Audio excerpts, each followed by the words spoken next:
अस्सलामुअलैकुम। कहानी टाइम में नाज़रीन को खुशामदीद कहते हैं। कहानी सुनने से पहले हमारे चैनल को सब्सक्राइब करें और साथ लगे घंटी के बटन को भी दबा दें ताकि हर नई कहानी का आपको पता लग सके। शुक्रिया।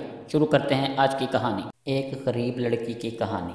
हम सब हंसी खुशी ज़िंदगी गुजार रहे थे कि अचानक हमारी खुशियों को किसी की नज़र लग गई। मेरे वालिद का नाम बशीर अहमद था। वो बहुत संजीदा मिजाज इंसान थे। हमेशा शलवार कमीज़ पहना करते। इनके चेहरे पर दाढ़ी थी। मेरी अम्मी का नाम शीला था।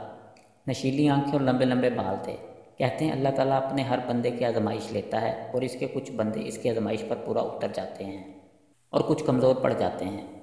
मेरी ज़िंदगी में भी एक ऐसा वाक़या हुआ जिसकी वजह से मेरी और मेरे भाई की पूरी ज़िंदगी बदल गई।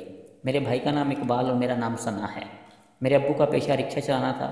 अब्बू की आमदनी इतनी ना थी कि वो अम्मी की ख्वाहिशात पूरी कर सकें। रोज़ घर में नोक झोंक होती थी। अम्मी पूरा पूरा दिन घर से बाहर रहती थी। जब रात को घर पहुंचती तो किसी से बात ना करती और सो जाती, जैसे इनका अपने शोहर और औलाद से कोई ताल्लुक़ ना हो। अम्मी अली नाम के आदमी से मिली जो बहुत अमीर था। अम्मी और इस आदमी की नज़दीकियाँ बहुत बढ़ने लग गईं और अम्मी ने इस आदमी से शादी करने के लिए अब्बू से तलाक़ का मुतालबा किया। अब्बू ने अम्मी को बहुत समझाने की कोशिश की कि तुम्हारी 2 साल की बेटी और 4 साल का बेटा है, मेरा नहीं, कम अज़ कम इन बच्चों के बारे में ही सोच लो। मगर अम्मी किसी हाल कुछ भी समझने के लिए तैयार ना थी। इन्हें सिर्फ अपनी ख्वाहिशात की परवाह थी और इसी वजह से मेरे वालिदैन की तलाक़ हो गई। जिस वक्त मुझे और मेरे भाई को इनकी सबसे ज़्यादा ज़रूरत थी वो हमें दुनिया के इस अंधेरे में तन्हा कर गई थी। अब्बू और अल्लाह ताला के सिवा कोई दूसरा सहारा ना था।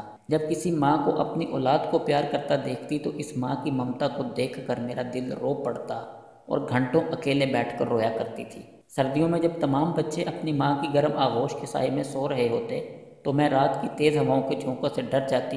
तो तब मैं एक दीवार के साथ घंटों अपना सर ज़मीन की आगोश में रख कर सोती और दुआ करती कि अल्लाह ताला इस रात की स्याही जल्द ख़त्म कर दे। तकलीफ़ जब ज़्यादा होती, जब अपनों से ज़्यादा गैर लोग हमें तरस खा कर ये कहते ये लो खाना हमारे घर आओ, खाना खा लो, कुछ लोग तरस खा कर अपने बच्चों के पहने हुए कपड़े मुझे और मेरे भाई को देते, हम इन्हें बड़ी खुशी खुशी पहन कर अपने वक्त को गुजारते थे। लोग कहते हैं मेरी आंखों में बहुत दर्द है। इन दर्द के साए में मैंने जीना सीख लिया। मुझे अपनी माँ से नफ़रत हो चुकी थी। इसने कभी ये जानने की भी कोशिश ना की थी कि इसकी औलाद किस हाल में है। कभी मिलने नहीं आती थी। वो औरत माँ कहलाने के बिल्कुल लायक ना थी। अपनी माँ से धोखा खाने के बाद अब मुझे किसी रिश्ता पर एतबार ना रहा था। मेरे अब्बू ने हमें पाल पोस कर बड़ा किया और हमारे लिए मेहनत करते थे ताकि 2 वक्त की रोटी मुयस्सर हो सके। मैं और मेरे भाई परेशानियों के बाइस तालीम हासिल ना कर पाए थे। वक्त तेज़ी से गुजरता गया और देखते ही देखते ज़िंदगी के 10 साल गुजर गए। वक्त के साथ ज़िंदगी बहुत बदल चुकी थी। अब मेरे अब्बू भी दूसरी शादी कर चुके थे। इस औरत का नाम सबा था। निचले तबके से ताल्लुक़ रखने वाली औरत तलाक़शुदा थी और अब्बू को हर वक्त मानूस करने के लिए बनी संवरी रहती थी। सुतेली माँ के आने के बाद अब अब्बू भी काफ़ी बदल चुके थे। इस औरत ने बीवी होने के तमाम फ़राइज़ अदा किए लेकिन वो हमें अपनी औलाद की तरह नहीं अपना पाई। मेरा मिलना जुलना ख़ानदान से भी ख़त्म कर दिया था। मैं पूरा पूरा दिन अकेले कमरे में गुजार देती थी। इस औरत का रवैया हम दोनों बहन भाइयों से बिल्कुल अच्छा ना था। मुझसे पूरे घर का काम करवाती और खाना पकवाती और भाई को भी नौकरी पर लगवा दिया था। जहाँ गलत सोहबत मिलने की वजह से वो सिगरेट पीने का आदी बन चुका था और आहिस्ता आहिस्ता इसने सारे नशे करना शुरू कर दिए थे।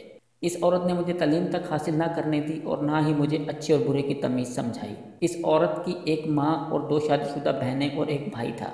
इसके घर वाले अक्सर आया करते थे। इसका भाई अच्छी शख्सियत के किरदार का हामिल ना था। मुझे गलत नज़रों से देखता। कभी किसी बहाने से मेरा हाथ पकड़ता और कभी किसी बहाने से मेरे पास आकर बैठ जाता।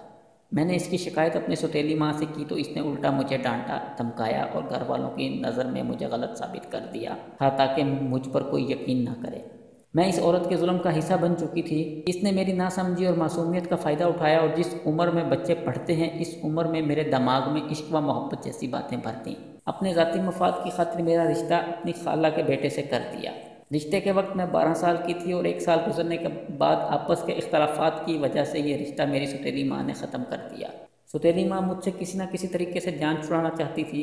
मेरा रिश्ता रोहान नामी 26 साल लड़के से कर दिया।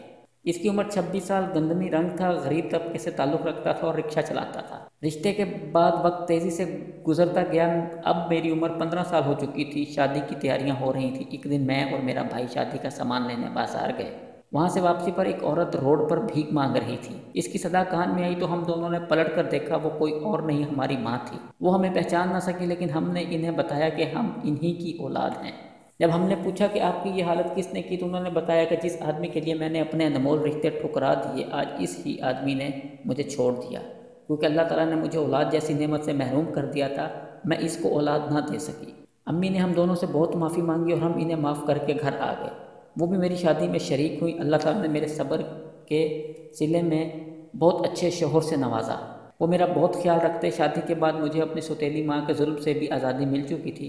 میرے کہنے پر میرے شوہر نے میری ماں کو بھی اپنے گھر میں جگہ دے دی۔ میں نے انہیں کبھی بھی اس بات کا احساس تک نہ ہونے دیا کہ وہ ہمیں ماں کا پیار نہ دے سکیں، اور ان کی بہت خدمت کی۔ میں اللہ تعالیٰ کا بہت شکر ادا کرتی ہوں کہ مجھے اپنی اس نئی زندگی میں سکون، محبت اور وہ سب کچھ حاصل ہے جس کی مجھے چاہت تھی۔